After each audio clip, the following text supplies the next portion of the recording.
Movies and TV have made life in a castle seem like an episode of MTV Cribs, provided you're one of the nobles, but it wasn't all feasts and festivals. Castles were dark, damp, smelly fortresses teeming with vermin and disease. Today, we're exploring what life was actually like in a medieval castle if you were one of the fortunate ruling class. You got to enjoy rich wine and the occasional hot bath, but for the most part, there wasn't much comfort or relaxation outside of going to church and torturing an enemy to death. Before we dive in, be sure to subscribe to the Wanda Discoveries channel. Oh, and if that's not enough, leave a comment and let us know what topics you'd like to hear about. For Europeans in medieval times, plumbing was a far-off dream, meaning there was no running water and absolutely no way to flush a toilet. Waste just collected in a large cesspool beneath the toilets, essentially making every castle a giant porta-potty. Now picture that porta-potty on the hottest summer day. Maybe that's why everyone in Game of Thrones is so angry all the time. And it wasn't just the constant smell of feces that made castle life stinky.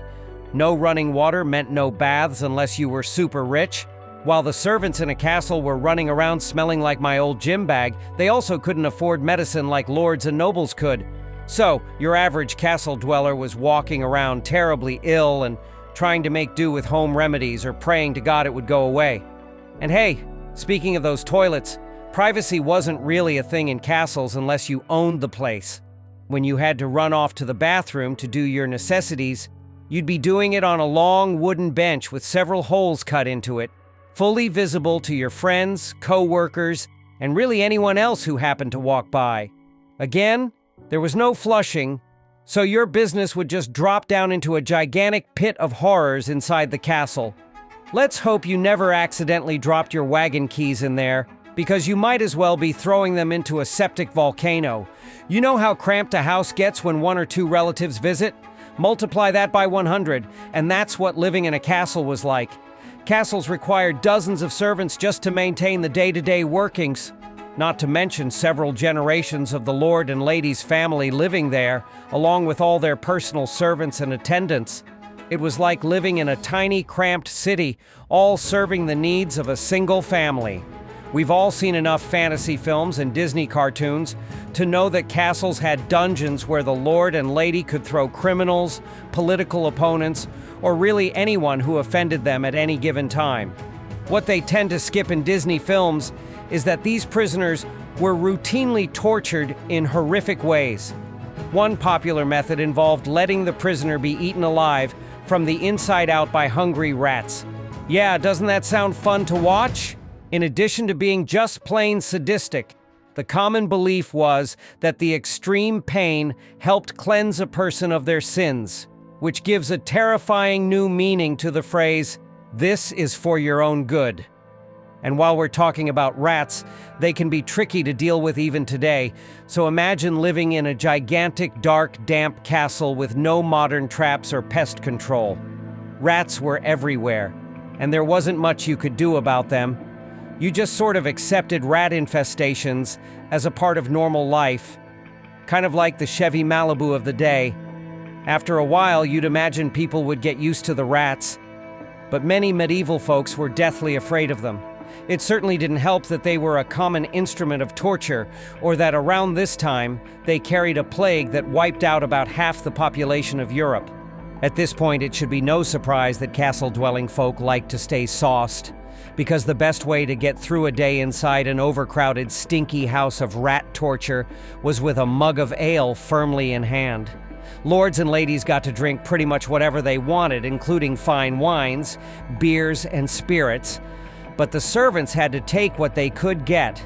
It was actually safer to drink alcohol than water, because most water you could find was so contaminated it would be confiscated by the TSA as a weapon.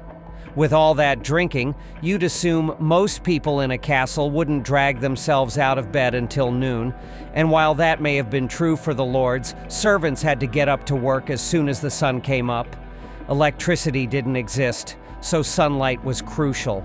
Castles were dark places even during the day, so servants had to make use of every second of sunlight just to get their work done.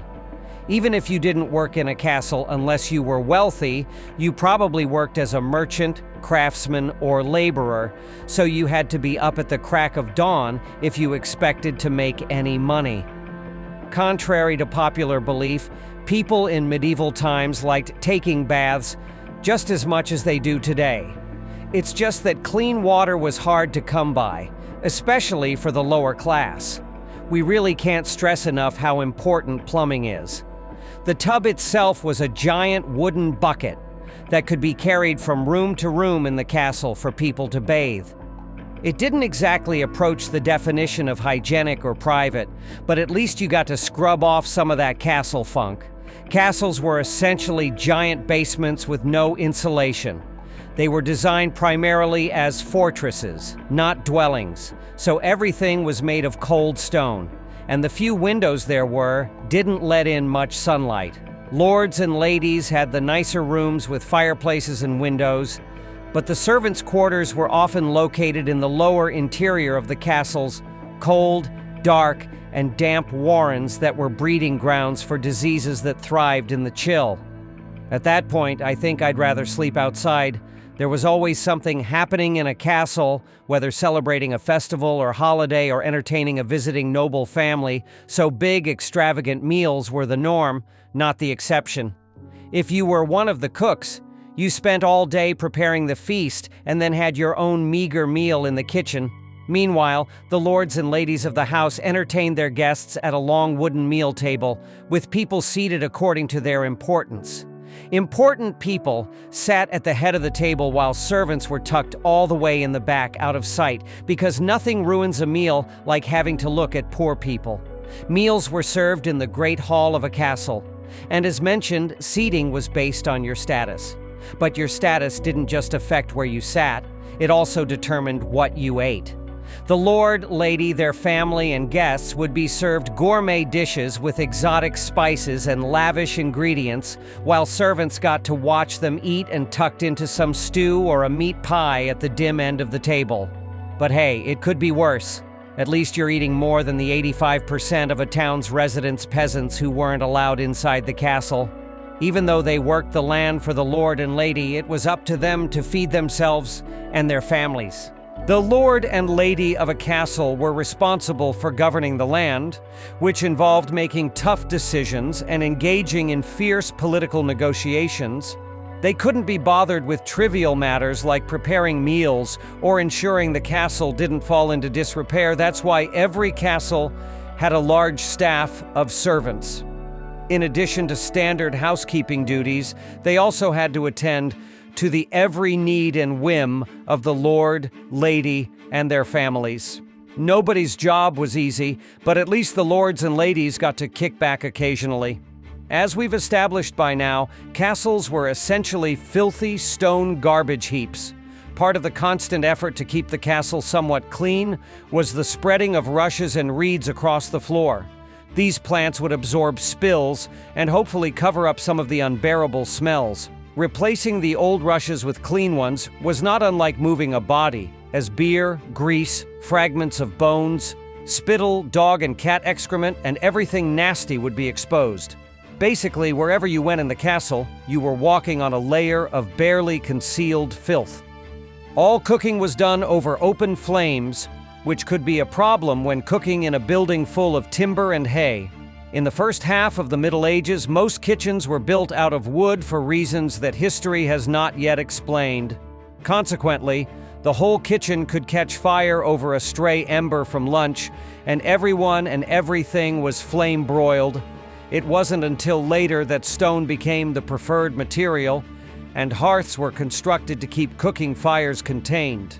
Every castle had an on-site chapel so the lord and lady could attend morning mass. Along with the Great Hall, the chapel was the main structure in the castle, with everything else built around those two key rooms. If you lived in a particularly fancy castle, the chapel would be 2 stories, so the lord, lady, and their families could sit upstairs and literally look down on the servants.